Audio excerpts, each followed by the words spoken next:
génération DEFIM mooy tàmm di setal pour ñi nga xamante ne ñooy tout tànk yi di màgg di gis ñuy setal bu yàggee du ñu xam salte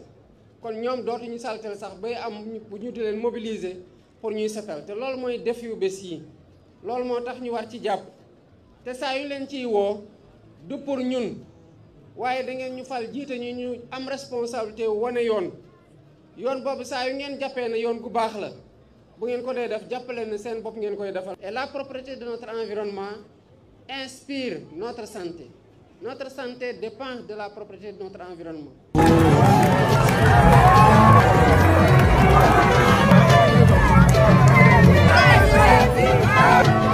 I've been and I see the president and he's really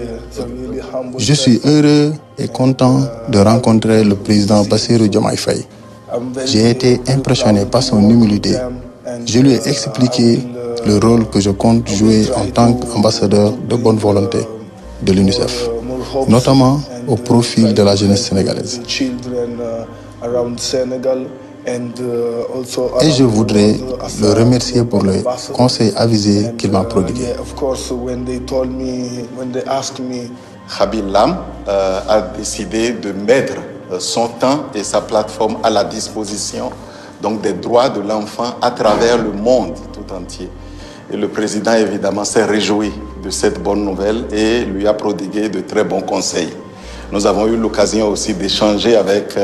son Excellence sur la situation des enfants au Sénégal et dans la sous-région. Et nous avons vu combien il était passionné par ce sujet et combien ça constituait une vraie priorité et dans sa vision pour un Sénégal et pour une région où les enfants se sentent à l'aise et où le futur qu'ils constituent, qu'on puisse investir en eux pour qu'ils soient vraiment le futur donc du Sénégal et le futur donc de la sous-région. dal leen nag jàmm Khaby Lame ñëpp daal nañ koy ràññee ci réew mi di Sénégal moom nag daal nañ ñëwoon rek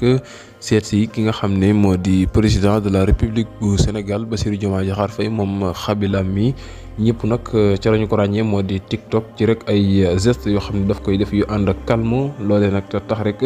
ñenn ci tubaab yi bëgg ko lool moom Khaby Lame nag jamono ji nekk tiktokeur bu mag a mag moom nag ni ki démb demoon rek ca palais de la République si ngir def ab visite rek ñeel président Bassirou Diomaye Diakhar Faye waaye itam ñu waxtaan rek yoccantey kaddu mu mel ni sax moom mii rek nekk na rek li nga xam ne moo di ambassadeur moom mi nga xam ne moo di Khaby Lame loolee nag nekk mbégte mu rëy tax rek